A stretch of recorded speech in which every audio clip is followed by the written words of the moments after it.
todos y feliz año a todos. Feliz año a todos en primer lugar. Bueno, tenemos hoy la primera sesión del seminario de investigación de este año, del 2015, pero que es la penúltima sesión del ciclo otoño-invierno del curso 2014-2015, con una ponencia de Raúl Gutiérrez Sanchís, titulada Untitled Microeconomics on the Allocation of Time and Consumer Behavior. Bueno, hay que decir que en este ciclo otoño-invierno del 2015, además de que hemos comenzado las sesiones aquí en la sala de presencia, como sabéis, y la incorporación ya definitiva de los alumnos de doctorado, también se nos ocurrió, cuando estuvimos planificando el ciclo, pues que en cada uno de los ciclos hubiera una ponencia, una sesión dedicada a uno de los premios extraordinarios de doctorado del curso anterior. Entonces, en este caso, Raúl fue uno de los dos premios extraordinarios de doctorado en el curso 2012-2013, en el caso del premio extraordinario de doctorado en economía, y previsiblemente en el ciclo de primavera pues tendremos también como invitado a uno de los dos premios extraordinarios de doctorado en ADE, en Administración y Dirección de Empresas. Por tanto, bueno, pues pensamos que no solamente pues rendir un pequeño homenaje a un premio extraordinario de la facultad, pero también para que sirviera un poco de referencia para los alumnos de doctorado que en estos momentos pues están ya trabajando en las tesis doctorales. Bueno, a pesar de su juventud, hay que decir que Raúl, pues, digamos, tiene una intensa actividad académica. Ya brevemente voy a comentar algunos aspectos de su currículum. Además de haber estudiado aquí la licenciatura de Economía y después haber hecho el doctorado en Economía, también realizó su máster en la Universidad de Oslo, máster en Estudios del Desarrollo y Medioambientales. Ha desempeñado varios periodos, digamos, de teaching assistant en la Universidad de Alicante, en la Universidad de Oslo también, y aquí mismo en la Universidad Complutense de Madrid. También ha hecho estancias en la Universidad de Harvard como estudiante de posgrado, postdoctoral, y como visiting scholar en la Universidad de Cambridge. Y fundamentalmente su actividad investigadora, pues lógicamente está muy ligada a su tesis doctoral, que va a ser el objeto de la presentación de hoy. Y bueno, pues de esta tesis doctoral, y por eso fue el premio extraordinario de doctorado, pues han salido ya varios artículos, varios papers, pues que han acabado publicados en revistas, digamos, de alto impacto, y por tanto, bueno, pues este ha sido, digamos, el punto de comienzo de su actividad investigadora, y como he dicho antes, pues va a ser fundamentalmente el objeto de la exposición de hoy. Bueno, por tanto, quisiera agradecer en nombre de la facultad a Raúl su disposición desde el primer momento para venir aquí al seminario de investigación. Y antes de darle paso, quisiera decir que Teresa Pina es la alumna del programa de doctorado en Economía que va a actuar hoy como discursante. Por tanto, pues como hacemos habitualmente, al acabar la ponencia, pues daremos paso a Teresa, que se encargará de criticar lo que Raúl ha hecho. Bueno, pues muchas gracias a todos por venir y, por supuesto, a Raúl, pues muchas gracias por asistir. Muchas gracias a vosotros. Voy a dar la charla en inglés porque, más que nada, porque hay términos que me siento más cómodo presentando todo en inglés, y aparte todas las diapositivas están en inglés. Así que bueno, paso ahora mismo. First of all, thank you all very much for this, because for me it's my first presentation as an invited speaker, as a doctor, so I hope to do it well for you. Some of you know something about this work because you have been in the internal seminar presentation at the department, and also in the defense of the thesis. But well, today what I'm going to do is to present the core ideas of the theoretical model and some of the empirical results we got by doing a numerical analysis, which is, well, when Alfonso told me or asked me something, some paper or something, then, well, finally I gave to you the numerical analysis, but it's based on the theory, and it's also part of the chapter 3 of the thesis. So I'm just to start now. First,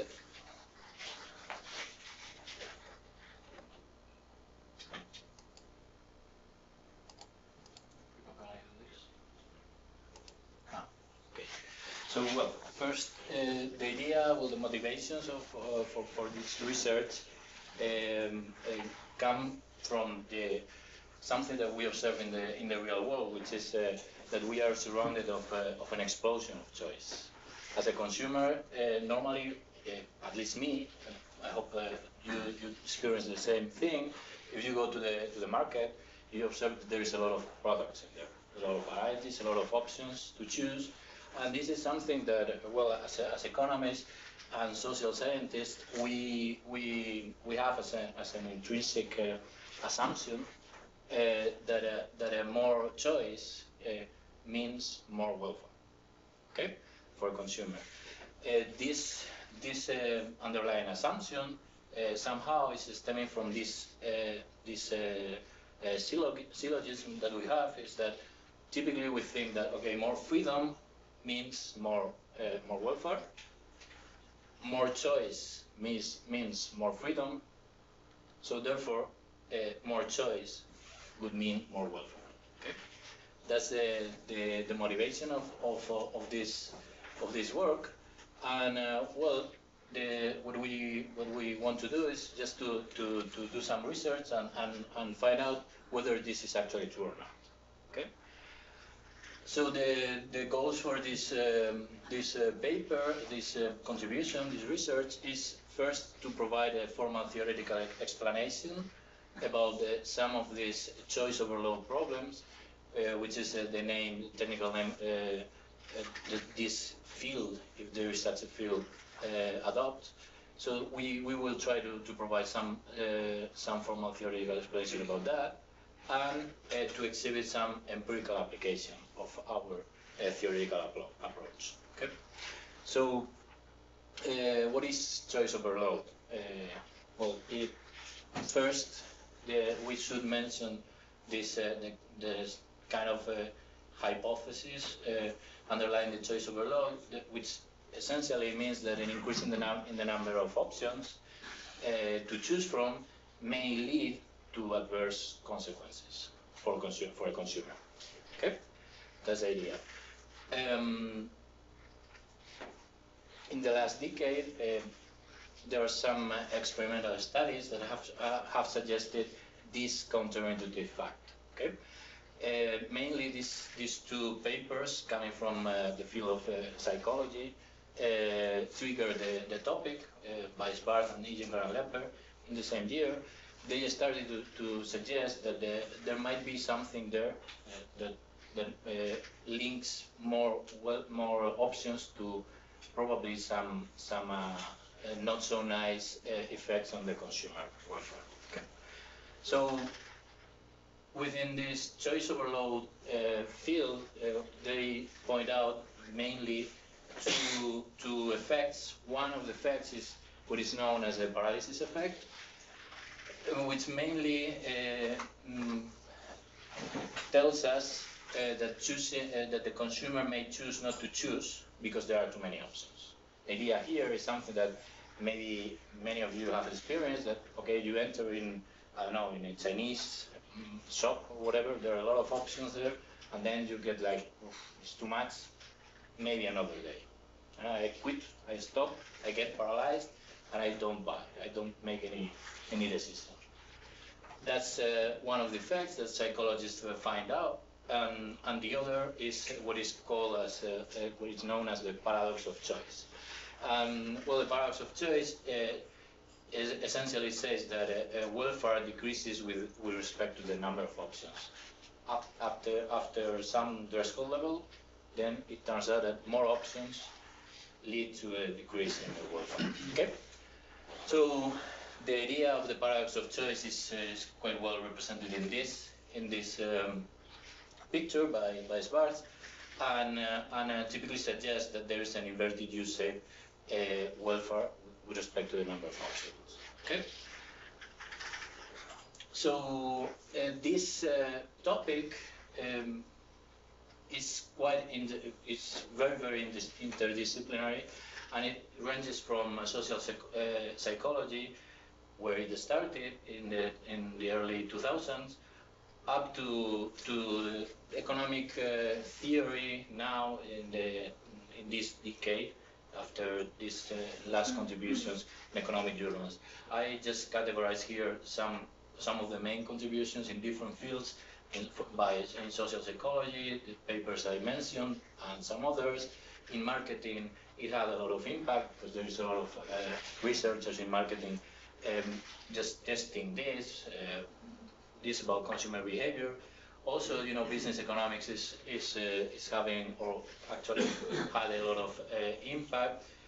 Then it started to come to the economic literature by the economic psychology, experimental and behavioral economics, and lately it's coming to the economic theory a little bit. So, what are the puzzling questions that as a theorist or in economic theory we can find here? Well, the first thing is that how can it be that expanding a choice set as a consumer, how can it be that a consumer is not better off? Typically, we learn in mathematics that if we maximize the utility of something given a choice set, and well, if this choice set, this omega 1, is expanded, well, there should be at least a better option, or at least, better said, at least you shouldn't be worse, at least equal. Okay, that's the idea. So how can this be that I have, as a consumer, I have more options available there, and how can it be that I become worse? Okay, that's something that we will try to explain today, and is what is known as the paradox of choice. And the other fact is that how can it be that given a non-empty set of options, there is no solution for a problem? So how can it be that I cannot find, I cannot decide one of the options if there is a non-empty set here, which is the paralysis effect. Okay, so these are puzzling questions. These are the main targets, or the main goals for this model, and we approach this phenomena by using a time use approach. So we land into the microeconomic model by using a Becker-based model of allocation of time, and also, well, these kind of models are very, very famous in the literature, also within the household production theory, by Lancaster, Ironmonger, or even, it's related to Margaret Ray in the 30s. So, well, the key model we are going to use is a Becker model, and well, as Becker pointed out, time becomes more valuable as goods become more abundant. This is something from the Nobel lecture, and well, our model is just essentially is just focused on time use variables. So how do we model this? Is, well, first of all, we have an individual who must decide what to do with the time that she has, and well, she has a limited amount of time, so we denote that as t, to be spent in 3 different uses. We simplified the story to have just 3 different uses. One is working time to get income. The other is shopping time, just to buy, or to search and decide what to buy in the market. And a market of alternative, of different alternatives of a homogeneous product. So here we are searching, we are assuming that there is a homogeneous product, and there are different varieties of the product, which are pretty same thing for the consumer. Okay, so this is the shopping time, the second use that we have, and also you have the free time to enjoy. Okay, therefore we can define what we call as a time simplex, which is any vector of time inputs, which of course must satisfy that is non-negative and adds up to the total time t. Okay, so this is these are the choice should be done here, and well, there are some constraints, and typically there is a button constraint, as usual in micro, and in here we have that this g function is the expenditure. Okay. How can we do this?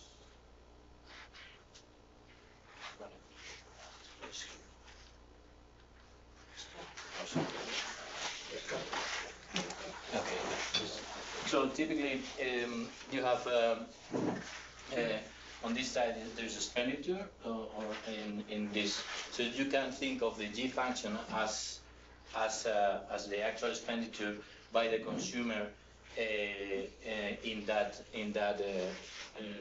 good. So the cost of buying one option.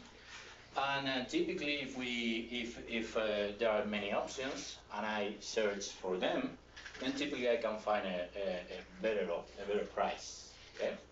So the idea here is that our g function, well, is typically non-increasing with the number of options. So the more products, the better the deal that you can get in the market.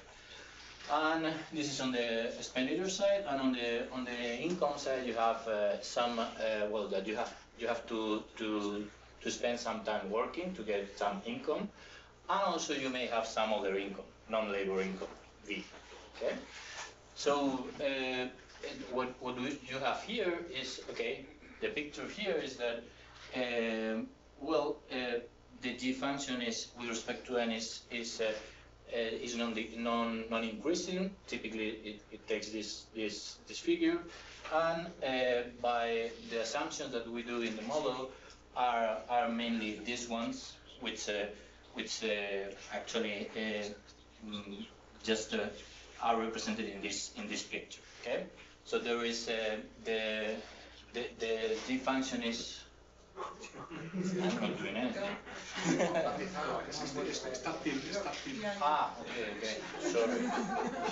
Sorry. I didn't know that.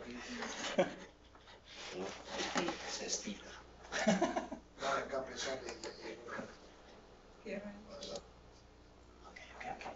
Then I don't touch now. So the idea here is that, okay, the expenditure is bounded bounded below up to the level g bar, and typically we assume that this level g bar is larger than the non-labor income or the savings v, so that our consumer must work something in the labor market. She must spend some time working to get income at the wage rate W. Okay, so. Here, it's important to notice that, well, as a consumer, we have incentives to search or to have more options in the market because we can get a cheaper price. Okay, that's the good part. That's why this here is written. These are the benefits when choice when the choice set grows. Okay, but this increase in size in the choice set is not for free. It has some cost, which typically is the decision time cost. Okay, we represent this with TV, which is the shopping time, as we said, and we assume that there is some shopping time floor tau, which is at least non-decreasing with the number of options. Okay, so typically we will have this picture, so it's increasing and convex. It might be linear, or it might be even flat if you want, meaning that, okay, whatever the options, I'm spending like, I don't know, 5 minutes in searching my product, and that's it, you know? But typically the most realistic is that the more options that you have, the more time that you have to spend, okay? So the assumptions here are these ones, and therefore, once we have this, we can define the n-choice set.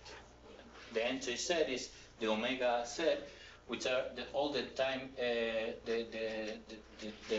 time vectors belonging to the simplex, okay, so adding up to t, which fulfill these two constraints. Okay, so at least the product is feasible. You can buy that, and also you can pay the cost of time searching the market. So this is just definition, and a basic, what we call a basic choice structure, is a quadruple of the tau, the g, and the v and the w, the parameters and the structure in the model, which defines more or less the problem. Okay, these definitions are useful for later for the results.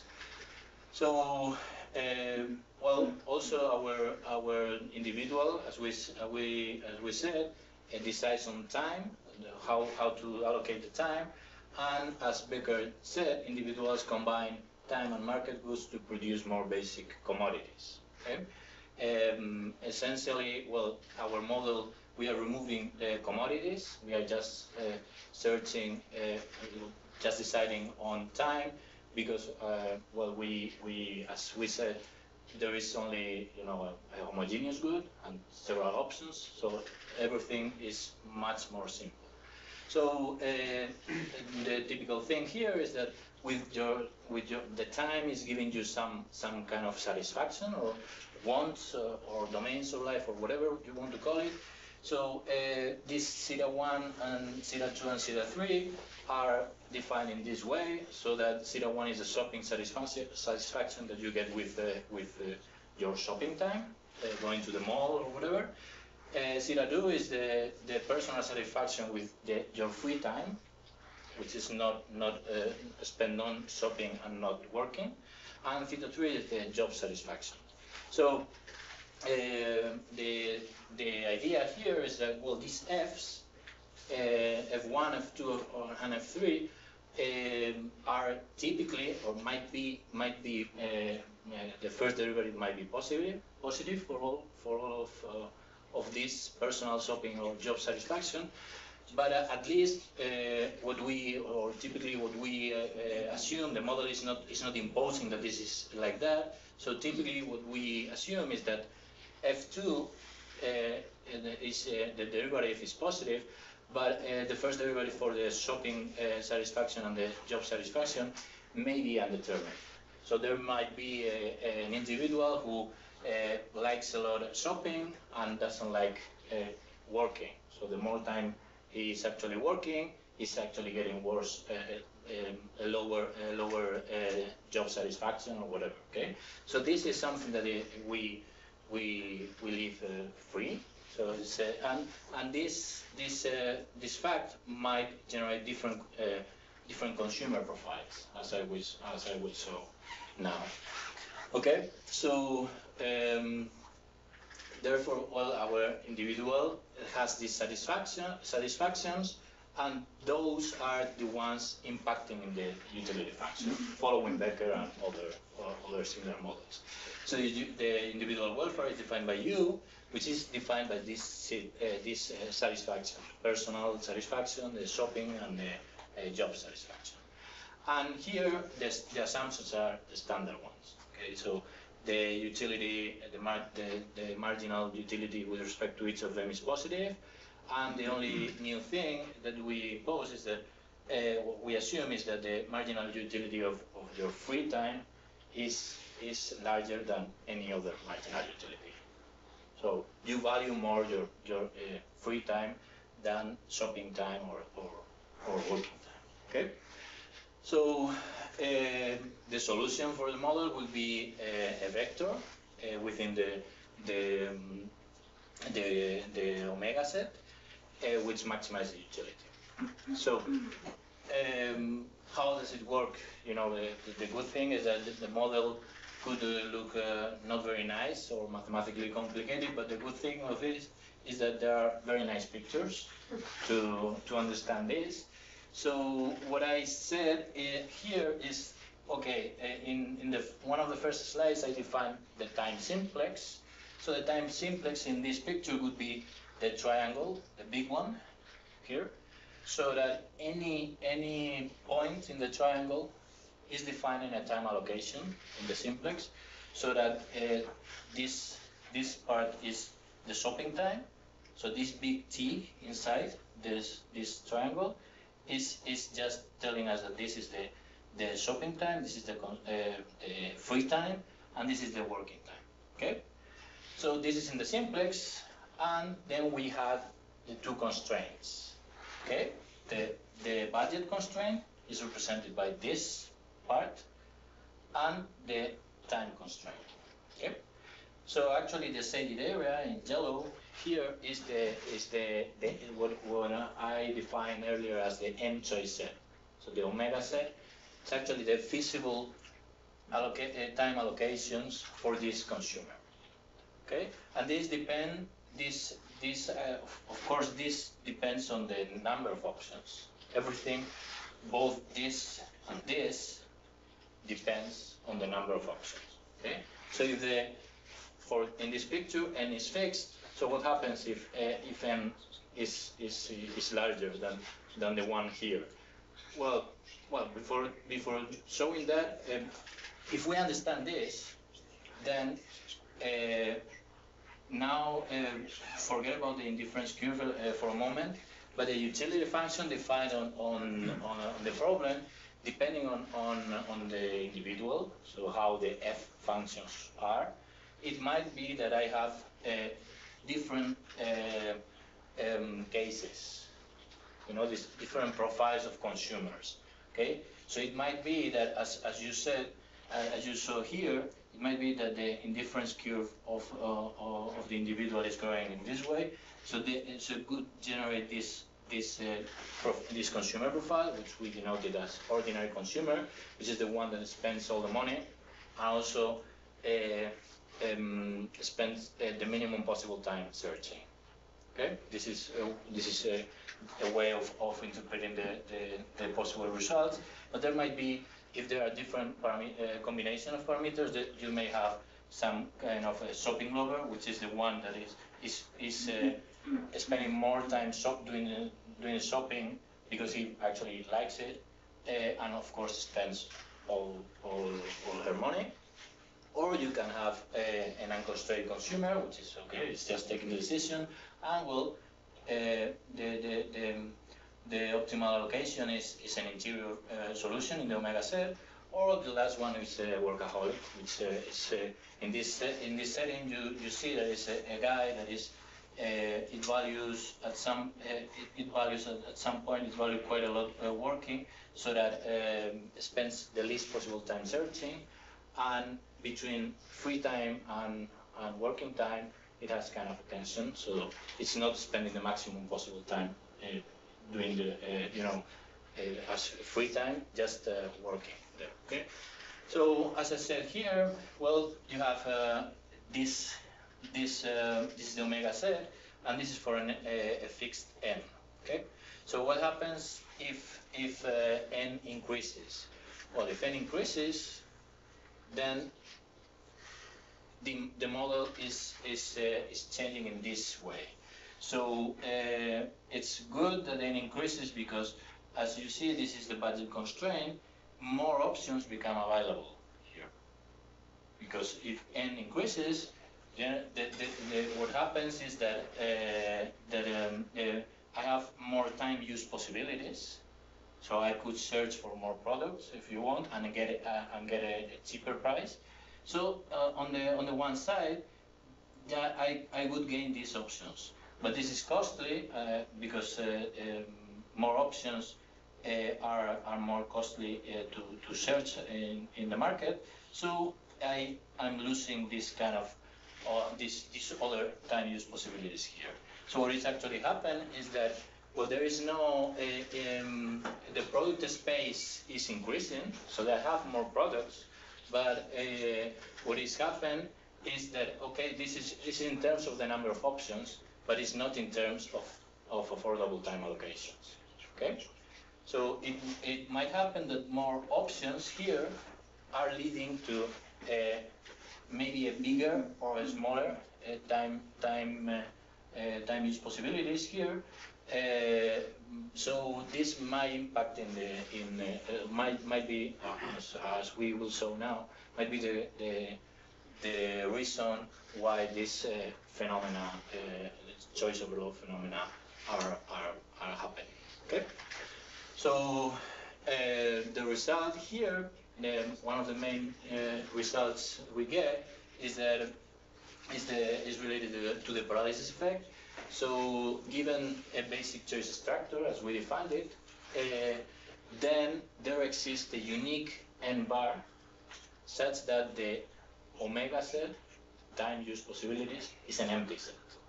Okay, and this is somehow this emptiness of the omega set is a mathematical counterpart of the paralysis effect, because you as a consumer, what you experience is that, of course, well, you could take a decision if there were less options, but you enter there, you see that there are too many options, and you say, okay, I don't have time. You just simply don't have any alternative in terms of time use. Okay, our individual is searching the best time allocation, but given this big enough, if there is a number of options larger than this n bar, then you simply don't have any element in the choice set. Okay, so you simply don't have time there. So, well, remember here that, well, the emptiness of the omega set relates to this set. Okay, so remember that is any time allocation vector that is fulfilling the shopping time constraint and the budget constraint. Okay, so if these two are not matching, there is no element there satisfying that, then actually there is no problem to solve. Okay, so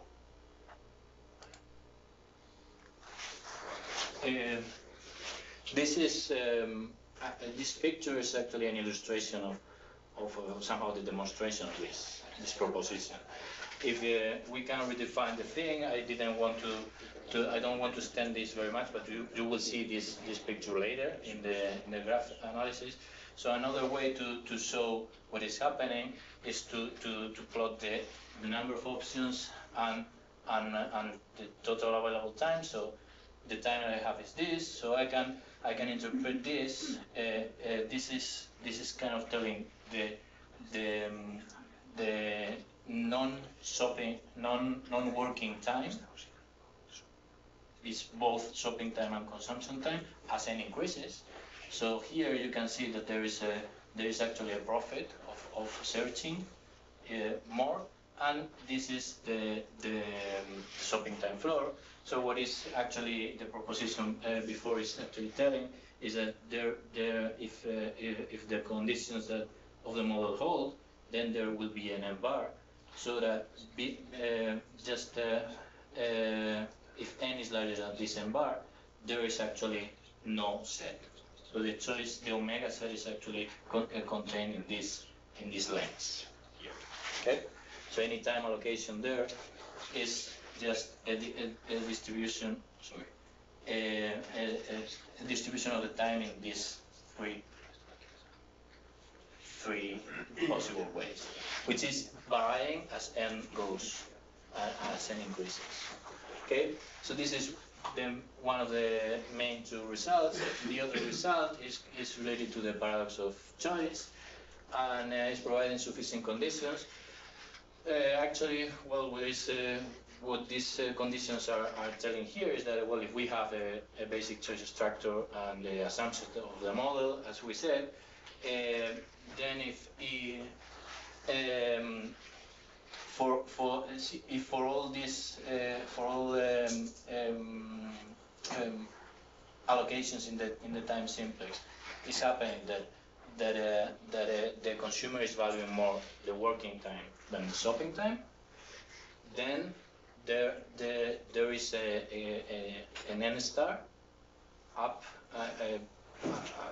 after which the welfare is starting to decrease. Okay, so actually what is happening is that if the conditions are holding, there is this n star such that the welfare is starting to decrease.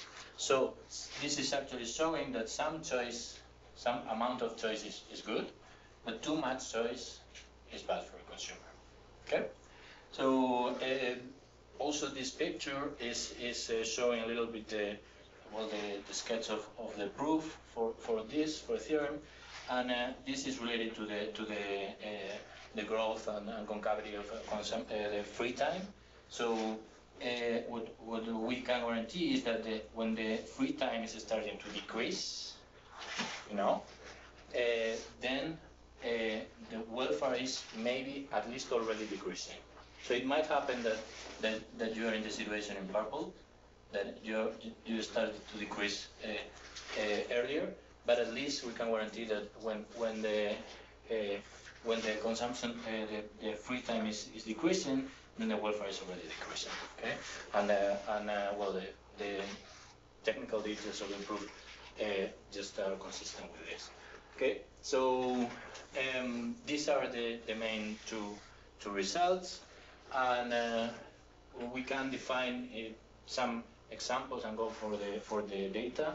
Now we define what we call a canonical example, which is a simple case with closed formula, in which we define the shopping time floor as a first order stochastic difference equation, which is actually in this setting, if epsilon is a constant, it's not depending on n, then it's actually just a straight line. Okay, that means that the shopping time is linear, so that I spend the same amount of time for an extra option that I checked in the market. Okay, so that's one way of modeling this tau. In the expenditure behavior, also we can assume that is defined. Well, the prices in the market are following the uniform distribution in the interval of by the p bars there. So the expenditure for a consumer is we define that as the expectation of the minimum of these prices. Okay, so our consumer is searching for the cheapest price, is expecting to find the cheapest possible one, and well, for this case, we get this nice formula here, which depicted is precisely showing this, fulfilling the assumptions that we said. Okay, this is for a simple possible case, and then we have this canonical structure showing the time use possibilities as n grows. Okay? So having this here, now I can show you a little bit of this numerical analysis we carried out, and also it came published in the International Journal of Computer Mathematics. Well, for this numerical analysis, we just got actual data, well, the idea is, okay, well, you are a consumer, and then you go and you want to well, actually the idea in the paper is you are a student, you end up your exams, and then you want to go for a trip around Europe. Okay, so then you type in Google organized trips around Europe. We found this very famous, at least in Google, it appears in the first results. At the moment it was the first. Yesterday I checked that it's in the fourth. So there's some comparison in online is coming. So the nice thing is that, well, if we filter, we got the tours of 2 weeks or more, and then we got 319 different options and their prices. So we use this data to generate our G function. Okay, So numerically, we computed the expectation of the minimum, which looks like this, and of course fulfills all the assumptions above. So this is the counterpart of the expectation of the minimum. And for the shopping behavior, we just assume, as in the canonical structure, this first order differential equation, so that the time you spend inserting an options is the time that you have spent it in the n-1 plus some epsilon, some extra time of looking the nth one. Okay, so typically, well, if we assume that the epsilon is distributed as a uniform between these two limits. So there are two cases we analyze in this case. Is that the limits of the uniform are not dependent on the number of options. So somehow we have here a robotic consumer, which is just spending the same time in each option. It doesn't get tired or anything. The experience is no fatigue. It's always like that. And also we consider this other situation in red, which is increasing and convex, where we actually, what we do, as we will see later, this is fixed in 0, and the upper limit is depending on n. So it generates something.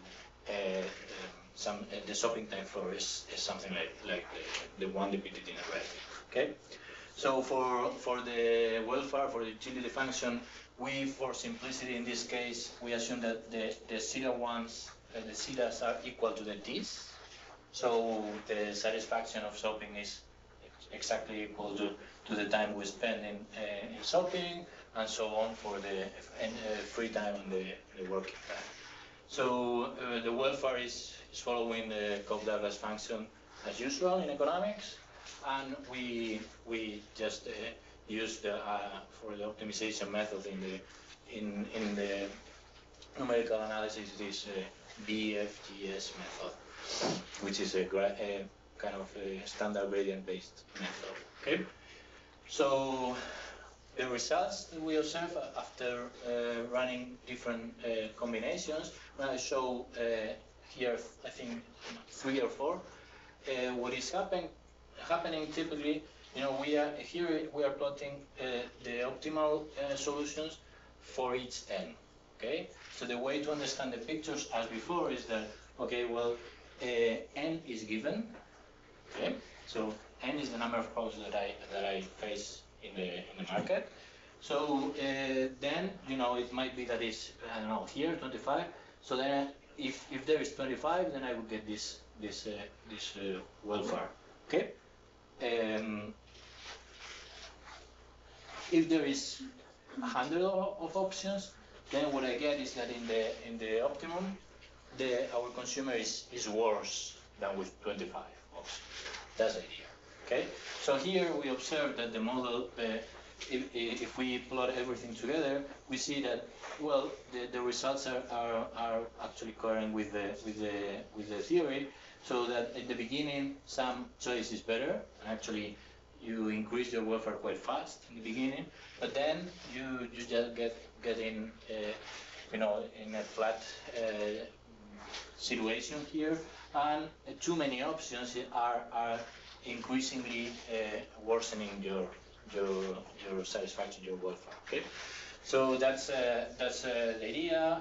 So what we observe here is that in this particular case is that after up to the option number 56, then I'm increasing my welfare. So if I have more choice and the options in the market are less than 56, more choice is better.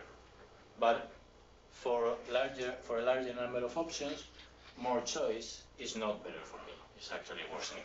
Okay, that's related to the paradox of choice. And also we observe, as more or less I showed in the picture before, that well, the omega set So the two constraints are meeting here in this point. So actually, the consumer will never check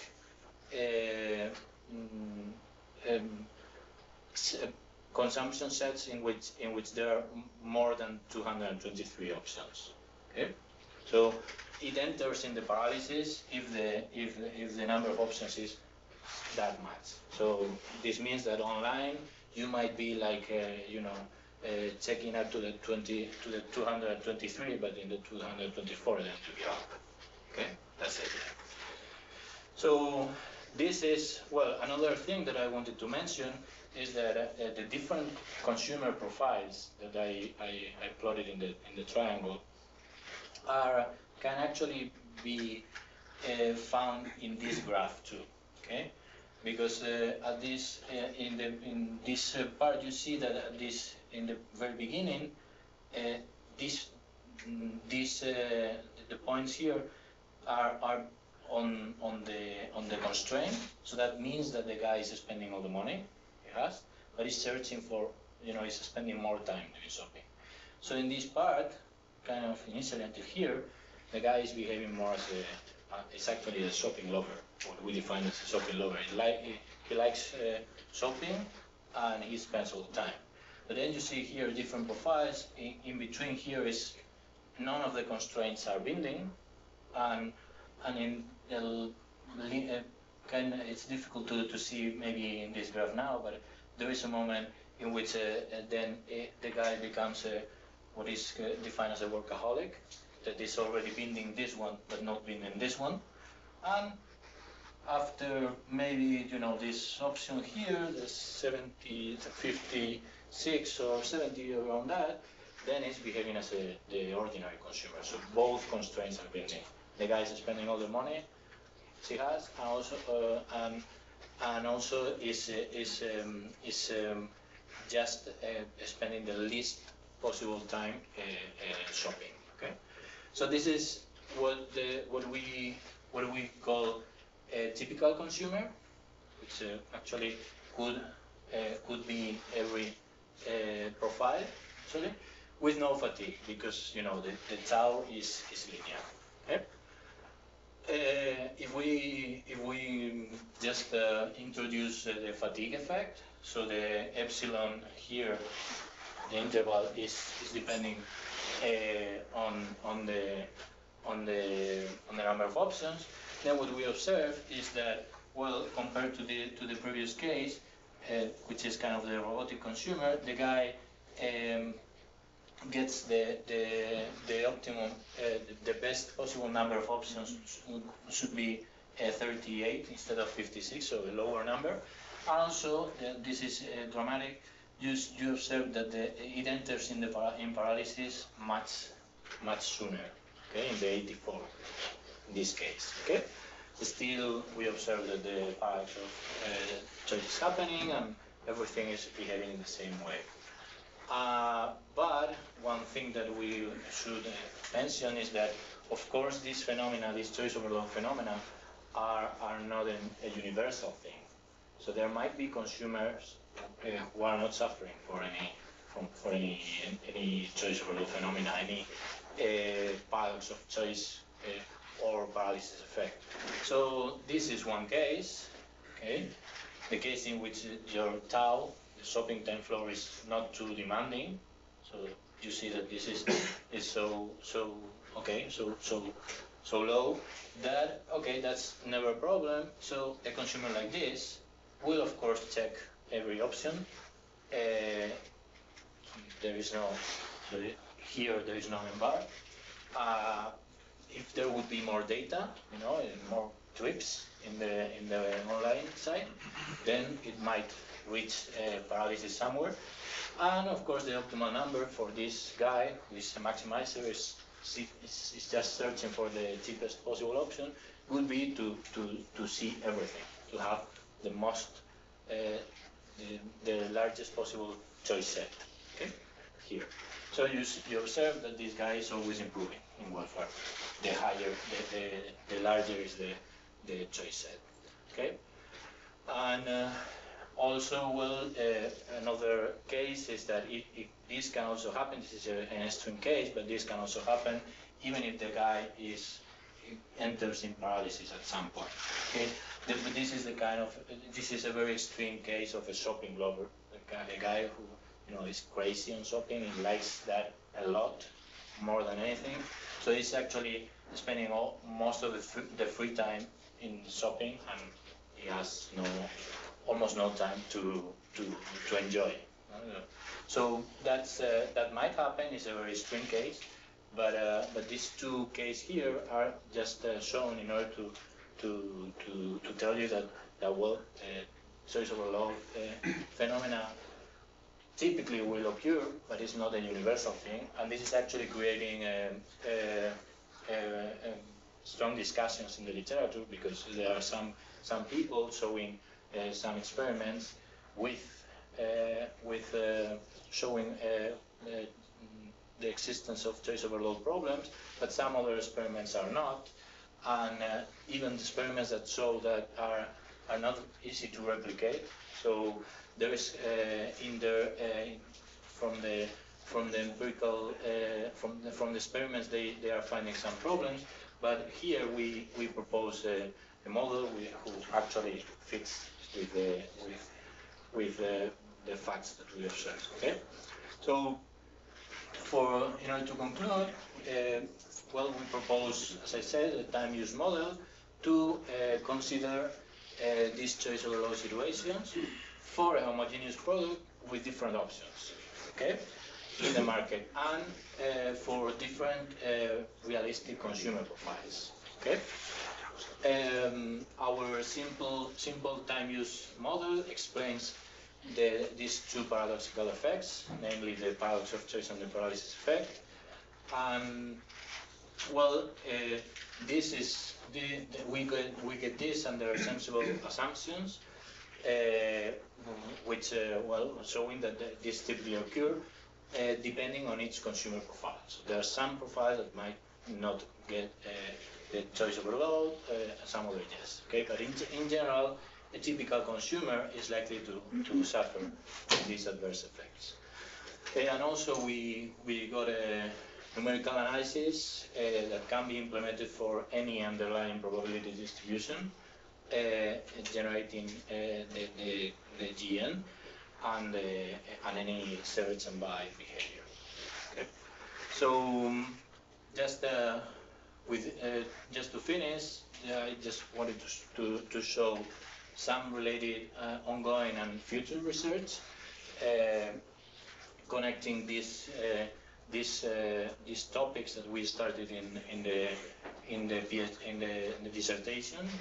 So one of the things that is already done is that after this work, then we just wanted to study well what is happening, because there are some in the literature there are some distinction. There is some distinction between what a consumer does. So in this case, well, typically in economics we are assuming that we have a maximizer. So a maximizer is actually looking for all options, all possible options. That is the rational response. Okay, but this is not what we observe in the real world, and this is not what we do. So we may have 1,000 options, but we decide to check, I don't know, 20. So this is the difference between maximizers and satisficers. So maximizer is is actually looking for the best possible one, and a satisficer, the definition here is not very clear. But what we did is well, typically they say that satisficer is some guy who is happy with a good enough solution. Okay. So what we did is, using this same setting that I showed, we call a maximizer that one searching for all n options, and a satisficer is that one searching for a fraction of options, a times n, let's say. Okay, so we did kind of a meta-analysis there, solved the problem, and then we checked what was the right strategy for the consumer to follow. So searching for 100% of options, or 20 or 50 or whatever. And well, the idea is, well, we explore that, and we have this in this paper, which shows nicely that well, the satisficer is actually the best strategy. So not looking at all options, but some fraction, and there is degrees of satisficing there. Also, by doing this work, we observed that because in here we started to model the prices in the faced by the consumer in the market from a price distribution. Okay, so we did with the normal and with the uniform and some others. So we realized that the mean and the dispersion were important, were actually affecting the satisfying behavior. So what we have been doing lately is to use different distribution functions of prices for a homogeneous product and see what was happening. You know, if the mean increases or the dispersion increases, and provide a more detailed explanation of everything. And well, some things that we want to continue doing is to study the impact of this of the choice overload on the way in which firms decide to set prices. Okay? This is something that we are just now doing, and that's all for my part. You know, as I said in the beginning, for me it has been a pleasure to be here, back home, and you know, now it's time. Muchas gracias, un aplauso para Raúl.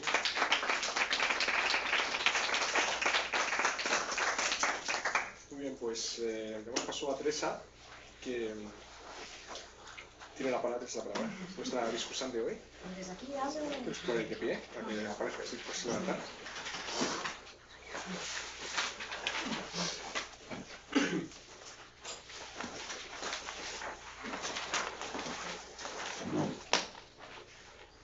Bueno,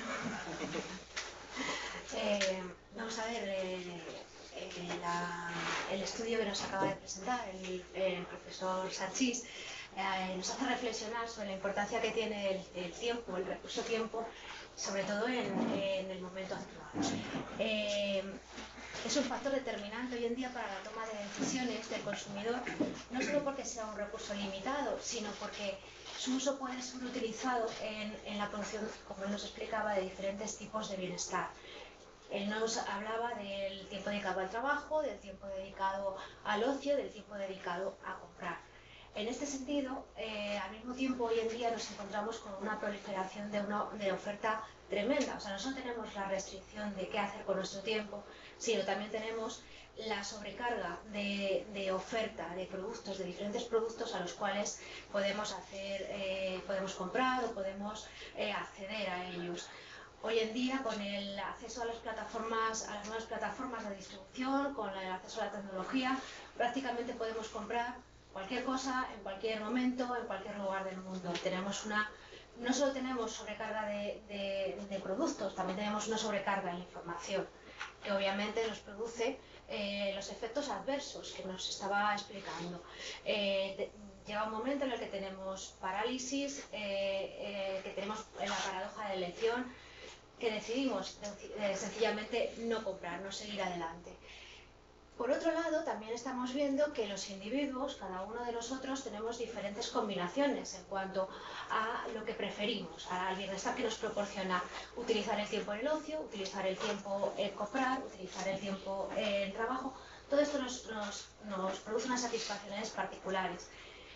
Y eso nos desencadena que existan unos perfiles del consumidor diferentes para no para cada uno de nosotros, porque podremos llegar a tipificarlos, pero sí variados. No estamos hablando de que todos nos comportamos de la misma manera. Entonces, precisamente yo veo que el gran valor que nos está poniendo de manifiesto es que estamos atando por un lado el lado de la oferta, desde la variedad de opciones que tenemos, con una demanda donde se nos está diciendo que el consumidor tiene una serie de preferencias, una serie de satisfacciones. Eso nos abre un universo de conocimiento de profundidad, donde podemos llegar a como las sociedades, las empresas están demandando realmente acercarse más a esas preferencias, a esos perfiles del consumidor, para no solamente poner a su disposición los productos, sino también que el consumidor tenga un acceso fácil hacia ellos. Entonces, para las empresas, este conocimiento les puede aportar realmente un mejor posicionamiento de su oferta y la selección realmente de los canales de distribución que pueden preferir. Por otro lado, en este punto, a mí me gustaría también centrarme en lo que es en la curva tau, la función de búsqueda y elección de qué comprar. Ah, perfecto. Perfecta.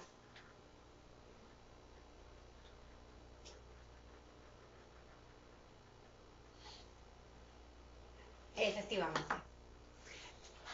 Es una curva creciente, cóncava, donde podríamos decir que llegado un punto, cada evaluación de una nueva alternativa de compra, una nueva N, nos va a suponer un mayor consumo o dedicación de tiempo y para elegirlo y buscarlo que justo la alternativa anterior.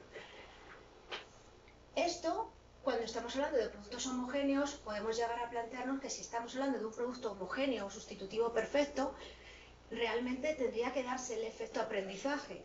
O sea, si yo me voy a comprar, no sé qué ejemplo poner, un cuaderno.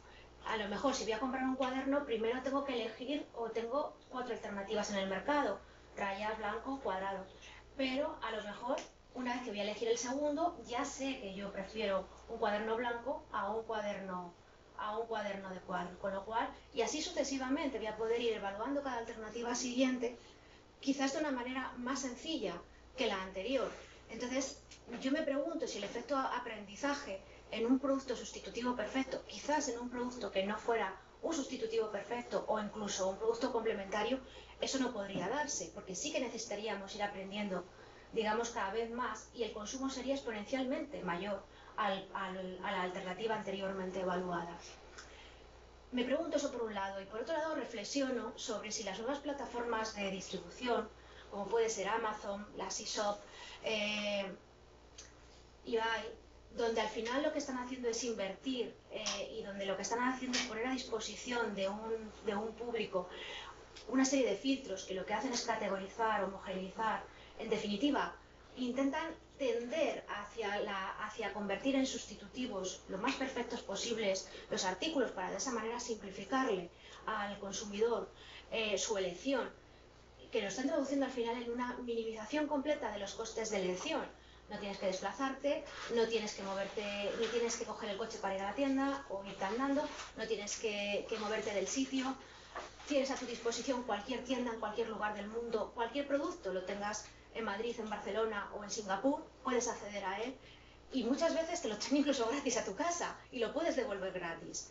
Entonces, ya no entro en lo que es el modelo comercial, pero sí que me quedo en esos filtros que intentan homogeneizarnos la oferta comercial y me pregunto si realmente esta curva tau y el aprendizaje que nos puede llegar a proporcionar un producto sustitutivo perfecto, en el sentido de que cada opción, evaluar cada opción tendría que, si incluyese ese efecto aprendizaje, podría ser menor que la anterior, nos cambiaría o nos tendería a aproximar más a lo que sería el modelo que veíamos del perfil del consumidor sin restricciones o experimentado, y de alguna manera parte o todo el éxito de estas plataformas nuevas, tecnológicas, respecto a las tradicionales, no estarán basando en algo como esto realmente su avance.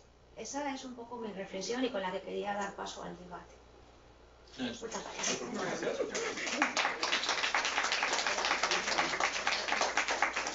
Raúl, y luego damos paso a... Vale, no, lo que dices es además completamente verdad. Hay literatura, pues sobre todo, sobre maneras de escapar a la choice overload, y justo, además que la palabra lo has dicho igual, no sé si lo habías mirado o no, pero es el efecto categorización. Es de hecho una de las mismas autoras que publica Illengar en los primeros trabajos, es la que en 2008 empieza a sugerir eso, y además lo demuestra haciendo pues, sus cosas ahí con experimentos y historias, facilitando. De hecho, es una salida que siempre hemos pensado que tiene, que el efecto categorización que otros han ofrecido relaja esto y hace que todos los efectos adversos que hemos visto de paradoja o de parálisis se extiendan, o sea, hasta si los encuentres para unas opciones más grandes. O sea, eso desde luego que es así, y ya hay bastantes cositas investigadas ya. Luego el tema del efecto aprendizaje podría ser, o sea, aquí a nosotros nos ha parecido, porque tú has comentado simplemente que vale, un sustitutivo cercano, que lo tienes ahí, que bueno, ya tienes un learning hecho ahí, que ya lo has visto y demás, pero en general tú tienes que, vamos, como consumidor yo creo que al menos yo empiezo a mirar y tengo otro, y aunque sea muy parecido, si tiene un precio distinto digo, ¿por qué? Entonces eso me lleva tiempo, aunque sea la duda me lleva tiempo. Entonces por eso por un lado, y por otro lado a lo mejor el efecto fatiga del que hemos hablado. Ahora, que lo que dices a mí no me parece mal, o sea, desde luego aquí tienes una inversión fija de tiempo, y a partir de aquí pues tal cual está montado aquí, va creciente, es creciente, y te cuesta más buscar. Podría ser que, como ponemos, que sea simplemente constante como un robot, o que aprendas un poco. Desde luego cambiaría los resultados llevando o sea, mitigando mucho los efectos tanto del parálisis como el de y el de la paradoja, ¿sabes? O sea, desde luego la parálisis la mitigaría, o incluso si lo pusieras como sé que estás pensando, así como conca, sí. Entonces, desde luego, parálisis podría llegar un momento en el que no hubiera, simplemente. Otra cosa es si eso es muy realista o no. A mí no me lo ha parecido mucho, porque en general a lo mejor lo que pasa es que el efecto cansancio puede con el efecto aprendizaje en un momento dado. No sé, al menos yo voy de compras, voy al súper o de compras con mi chica, y con el IKEA me agobio.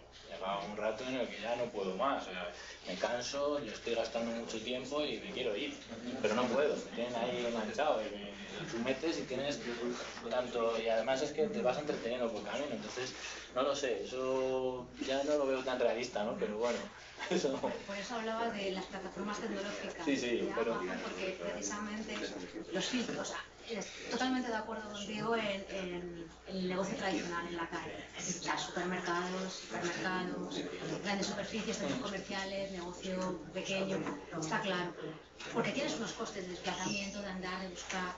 Sí, pero incluso online tienes que encender el ordenador, tienes que... Sí, pero me refiero a los filtros. Cuando tú empiezas ahí es donde yo me pregunto si de alguna manera el esfuerzo inicial es hacer esos filtros. Una vez que los has hecho, digamos que la curva está, me pregunto si en algún momento podría ser convexa, o sea, girar hasta el punto de que puede ser. Cada alternativa, por ejemplo, yo cuando busco en Amazon o en eBay,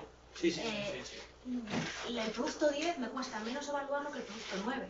Eso es una reflexión sobre una situación práctica? Pues no sé, a ver, mi situación práctica es que yo cuando me pongo a buscar no sé, por ejemplo, es que me ha venido así, un viaje de fin de semana, o sea, soy de los que miro, ¿eh? O sea, a lo mejor me voy hasta a ver 30 o 40 opciones, pues de la 30 a la 31 me gasto más que en la 1 a la 2. O sea, es mi caso, ¿no? Pero que no me... O sea, que puede ser, no digo que no, pero desde luego quedaría modelizado dentro de un modelo, o sea que no es ningún problema. Es interesante en ese sentido porque sí, podrías hablar de aprendizaje y que eso mitiga. Pero bueno. ¿Preguntas, Rafa? Una cosa muy técnica solamente. Cuando dices está relacionado con lo que tú has dicho, cuando dices el axioma, el supuesto primero de producto homogéneo, técnicamente producto homogéneo, claro, y como lo entendemos en economía industrial técnica, el producto homogéneo es perfectamente eso, es decir, que es idéntico. Aquí yo creo que tú no estás hablando de producto homogéneo. No estás hablando de institutos cercanos, estás hablando de muy plenos, no perfectos. Es que si no, no tendría yo más. Pero, bueno. Sería muy difícil de justificar. No, a ver, esto esta es la historia. Un mismo resultaba ser, cuando empezamos con todo esto, el tema de la dispersión de precios, o sea, para un mismo precio, incluso, un mismo coche, lo que tenemos aquí, o sea, lo que estamos discutiendo es un mismo producto, pero tú puedes encontrar diferentes versiones que en diferentes sitios cuestan cosas distintas. Eso es lo que estamos tratando aquí. De hecho, desde mi punto de vista, sí, solo de modelo teórico, pues sí, si te quedas con el menor precio de todos los que existen, no puedes entender que es un producto. Tu única variable es precio y dices, es más barato. Y una vez que lo he comprado, ya no está en función de utilidad, si lo compro de una tienda o de otra. Eso no es económico. Entonces, en ese sentido, creo que es homogéneo, por así decir, el análisis teórico. O sea, otra cosa distinta es si tú te crees que en la vida real hay productos homogéneos o no. Yo quiero una cosa de lo otra. Primero sería el análisis teórico. Yo creo que la transparencia está por la que le ha pasado de que GDM es la esperanza del niño de método de precio. Yo creo que esa es un poco la definición, o sería la definición de homogéneo. Solo mide el precio mínimo. ¿Qué dices? Que de un producto homogéneo puedes encontrar distintos precios. Claro, eso no está aquí, porque nosotros hacemos esto, tomar como exógeno una distribución de precios que no explicamos. Sí que está justificado por hay papers en la literatura que se justifican que puedan productos diferentes precios por un producto homogéneo, básicamente pensando que los consumidores tienen coste de búsqueda. Si tienen coste de búsqueda, no es tan obvio como parece, yo creo, pero bueno, si tienen coste de búsqueda, pues alguien puede intentar aprovechar un poquito que les cueste en otra tienda que sube el precio y la que sea diferente. Eso es un poco de ello. Pero no está estudiado aquí, ¿eh? Nosotros cogemos como exógeno que hay precios que no son iguales y ya está. Toda esta literatura, me acuerdo el año pasado, cuando empezamos a buscar sobre price dispersion y todo esto, te pones a leer y al final te das cuenta que hay papers buenísimos tratando esto. Una cosa muy curiosa es que me he encontrado economistas súper famosos, que no son famosos por esto, pero muchos han caído en todo esto. Y casi te das cuenta que o sea, lo que es la dispersión de precios del mismo producto es casi más la norma que lo que asumimos siempre. Es casi más la norma que en vez de la... Pero entonces un profesional de la búsqueda, no que se tiene que dedicar a esto, ¿qué haría? Si tiene una distribución de precios, fijar cuál es una muestra realmente significativa para esa distribución de precios y pararse ahí, ¿no?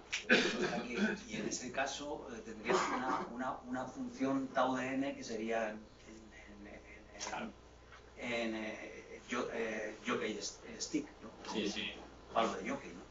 Primero así y luego así. Claro, es el Pfizer, es el tío que aprende, sabe el número óptimo a partir del cual va a empezar a perder bienestar y elige antes, ¿no? Le dan para 100, pero no mira 100, mira 20. Perfecto. Ese es es que es precisamente eso, la manera que tuvimos de eso es de decir lo que he ido comentando, definir al Satisficer como un tipo que puede tener como estrategia mirar el 10% de todas las que hay, o el 20%, no sé qué, entonces lo que hemos hecho ha sido este modelo. Un profesional de la búsqueda, conoce la distribución de precios y entonces busca cuál es el ¿Cuál es tamaño la de Para la estrategia? la distribución hay un óptimo. Eso es lo que hay aquí, en este. Este es un poco la idea de lo que hemos ido ahí haciendo. Pero el tema, Rafa, ¿existen los puntos homogéneos? Producen homogéneos con el mismo coche, lo que ha dicho él. Pero yo creo que esto incluso se podría extender a producto diferenciado. La primera tarea del consumidor es distinguir. Porque es lo que digo, que la mayoría de esto es que lo podría, no tendría por qué ceñir.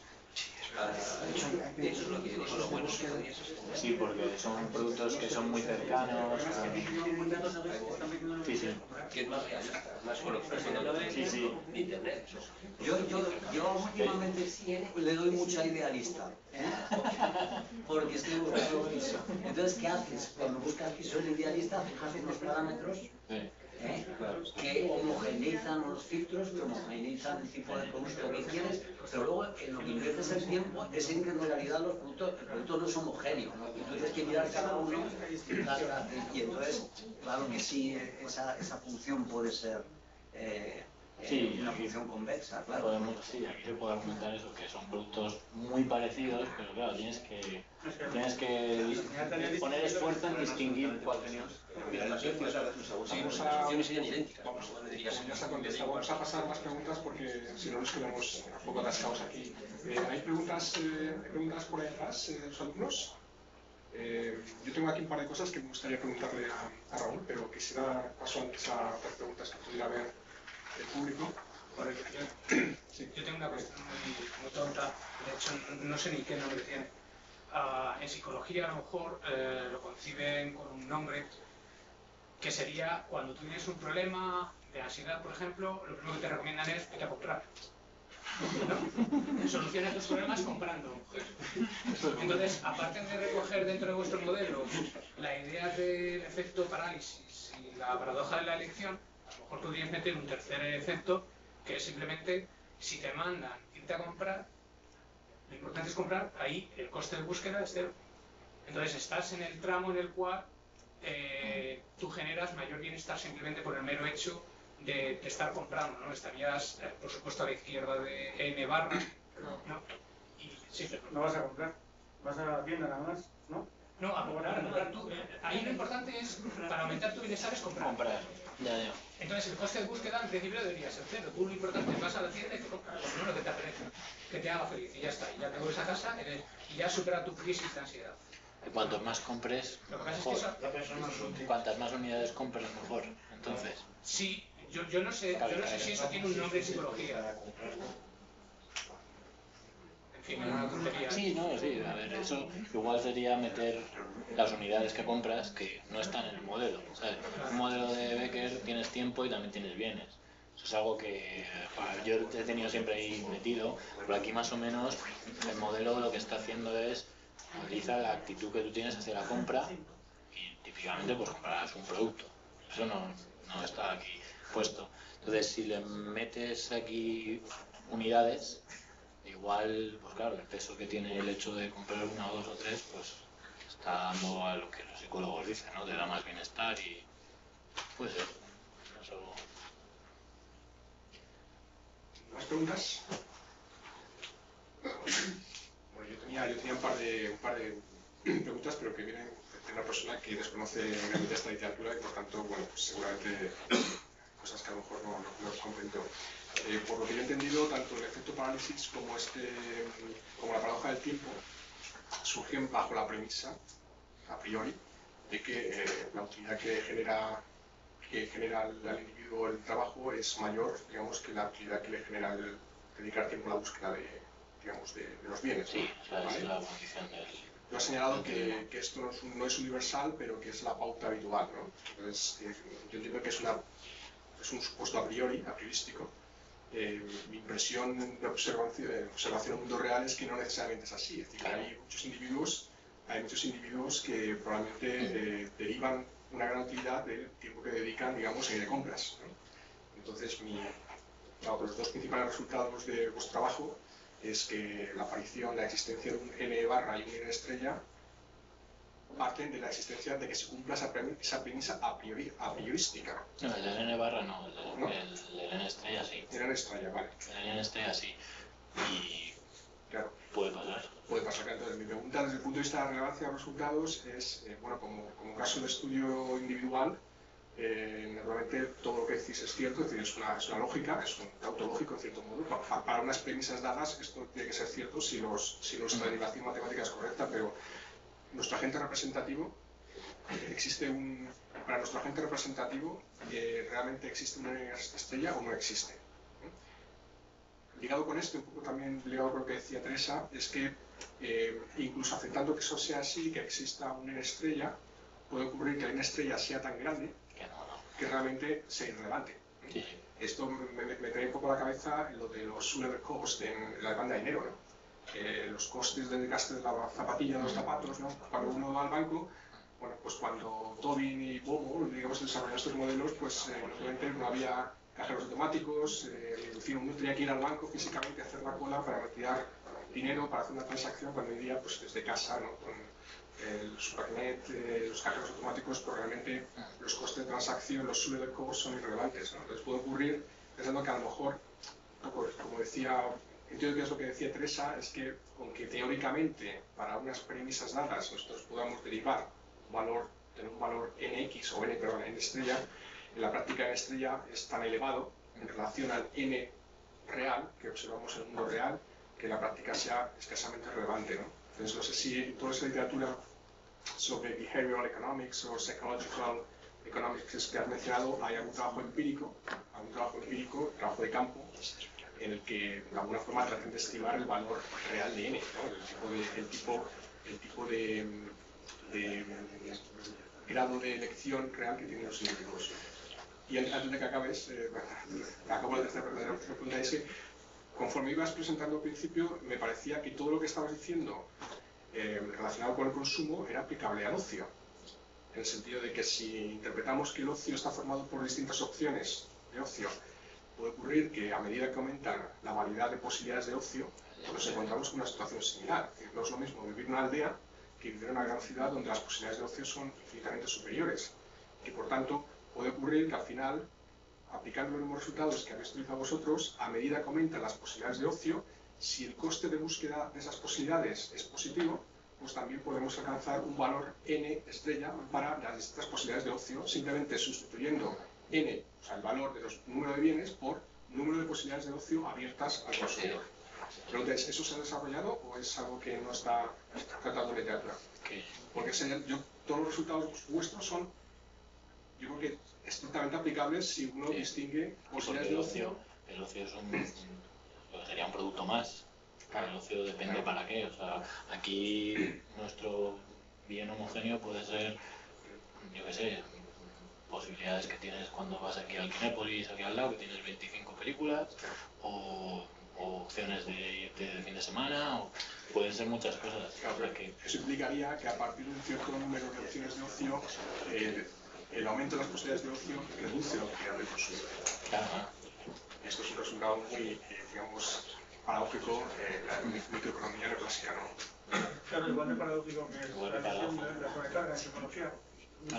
En el fondo o sea, yo no veo una diferencia tan grande entre pues no sé si hablamos de un bien físico o de hecho el ejemplo que nosotros hemos puesto es irse de viaje. ¿Vale? El que barajamos era el de idealista. Me acuerdo que me tiré yo ahí con los datos picándolos, ¿sabes? Que los tengo. Entonces teníamos idealista y al final nos fuimos al otro, porque ¿sabes? Una cosa que sí necesitamos, sea ocio, sea lo que sea, es ponerle un precio. Es decir, ponemos números reales y somos capaces de comparar. A lo mejor el problema con el ocio es que me ofrecen el plan A y el plan B, donde no soy capaz de decir esto es 32 y esto es 12, pues prefiero 32. Bueno, digamos que sería ir al teatro y al cine. Siempre y cuando haya precio. Siempre y cuando yo le pueda asignar, llamarle precios, calidad, llamarle como quieras, pero tienes que poder asignarle números que están ordenados. Ese es el punto. Eso es lo fundamental que necesitamos, llamarle precio, llamarle calidad, o llamarle, supongo que podríamos reescribir todo y llamarle calidad. Todo tira igual, más o menos. Pues las primeras, sí, el hecho de cuál es por qué dar por supuesto que existe en estrella. ¿por qué dar por supuesto que la utilidad que deriva un consumidor representativo del trabajo es mayor por a las la utilidad condiciones se que has deriva dicho, del dedicado a la búsqueda de ya me acuerdo. O sea, por supuesto, las premisas que hemos puesto en el teorema pueden no cumplirse, y habrá casos que no se cumplan. Yo lo que pasa es que cuando lo miro, y más con la que tenemos, nosotros creemos que el trabajo dignifica y que el trabajo lo valoras un poco más. Si te quedas sin trabajo, la verdad, tú ya puedes ir a comprar al centro comercial, pero a lo mejor lo que no tienes es W. Entonces, pero es una, a ver, yo entiendo eso. premisa Un momentito, de todas maneras, podría ocurrir que sin cumplirse las... Yo me he pasado mucho tiempo mirando las ecuaciones y demás. Esa es la manera para garantizarlo.